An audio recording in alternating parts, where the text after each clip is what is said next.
Here are the ranks of the sets of the One Piece trading card game. But here's the truth, you might disagree with this list because it might be biased based on my collection, or maybe you have your own system when it comes to collecting. So instead of arguing who's right or wrong, let's break it down. Today, we're gonna talk about what makes a One Piece set truly great for collecting. And more importantly, which set has the highest potential to make you money. First off, let's talk about OP01 Romance Dawn Blue Bottom. Why is it so valuable? Oh JJ, I know, because it's the first print, right? Correct. You nailed it. First print are so valuable, and this isn't unique to One Piece. Pokemon, Magic, and Yu-Gi-Oh! They've all proven this because first print are usually limited. At launch, companies test the waters, so they don't know how big demand will be. And aside from that, error prints sometimes happen in the first wave, which seems like flaw for the game, but for collectors, it's a jackpot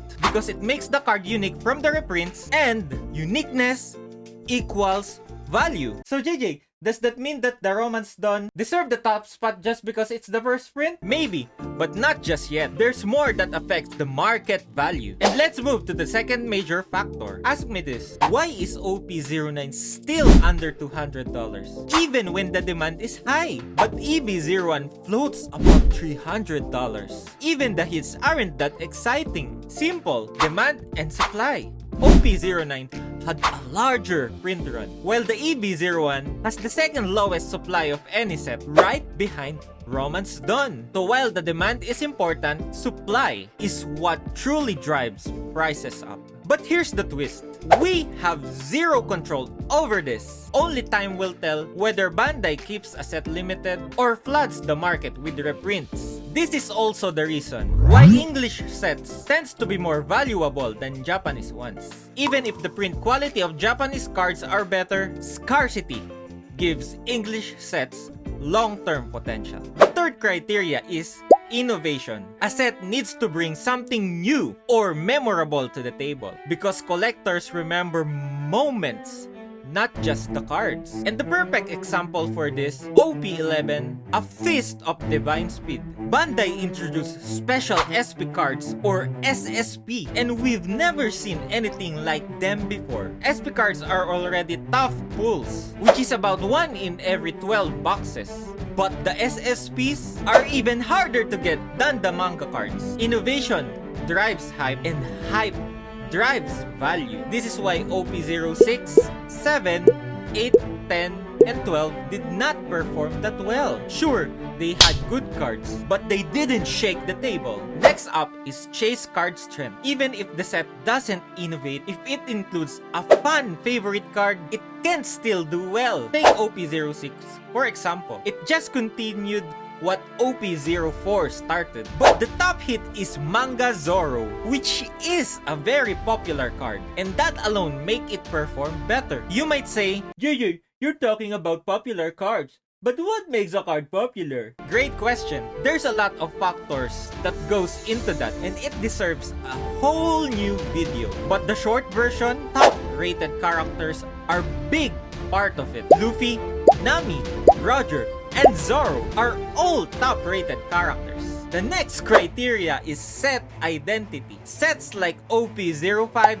9, and the upcoming 13 aren't just ordinary sets. They are milestones. Anniversary sets are printed only once a year, and they include exclusive cards that never get reprinted. A normal set might have 1 manga card, and anniversary sets have 3. This creates hype, scarcity, and real emotional connection. A set that feels iconic will age better even if its competitive value fades.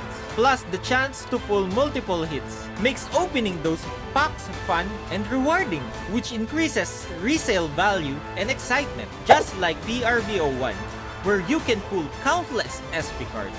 The last on this list is playability. Some sets like OP09 and EB02 introduce game-changing cards. That means player needs to open them if they want to stay competitive. But hear this, meta impact has the lowest long-term effect because once the format rotates and the cards are no longer playable. The demand from the players goes down. And because you stayed until the end, let me share a secret with you. Even if you ignore every single one of these criteria and collect consistently even the unpopular sets, you will do well. As long as the game continues to succeed and the set goes out of print, it will go up in value. That's not just my opinion. That's from Alpha Investments, a guy who became millionaire by selling cardboards for over 15 years.